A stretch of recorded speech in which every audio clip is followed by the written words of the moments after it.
এটা তারেক জিয়ার বাড়ি, এখানে তার চাঁদাবাদি চলে না, এটা সবাই জানে। পাটোয়ারি স্যারকে ফোন দিছে, ফোন দিয়ে বলে যে আমার ট্রেনে চাঁদা চাচ্ছে। এখন চাঁদা চাচ্ছি কিনা আমরা তো রিসিভ অনুযায়ী আমরা টাকা নিচ্ছি। আর বড় শহরে কি সাত মাথা কি এরা চাঁদা চাওয়ার জায়গা? এখানে প্রশাসনের লোক আছে, এই জায়গায় কি আমরা চাঁদা চামু? হ্যাঁ, আমরা যদি চাঁদাই চাইতাম তাহলে প্রশাসনের লোক তো আমাকে অ্যারেস্ট করতো। আমাদের তো অ্যারেস্ট করে নাই বা কিছুই করেই নাই। না না না, আমরা চাঁদাবাজি বলতে এটা আমাদের লিস্ট নেওয়া। আমাদের এটা টেন্ডার হয় প্রতি বছর পয়লা বৈশাখ আমরা এটা টেন্ডারে নিচ্ছি।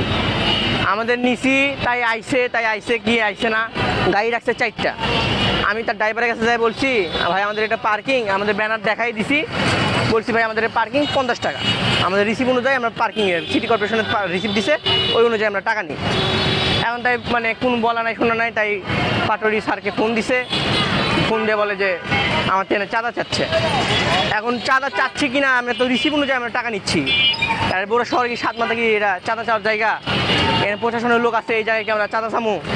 হ্যাঁ, আমরা যদি চাঁদাই চাইতাম তাহলে প্রশাসনের লোক তো আমাকে অ্যারেস্ট করতো।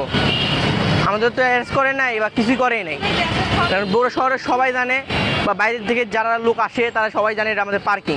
আমাদের তো এখানে ব্যানার দেওয়া আছে যে জানে না, আর আমরা গাড়ি ঢুকার সাথেই বলে দিই ভাই আমাদের কিন্তু এটা পার্কিং।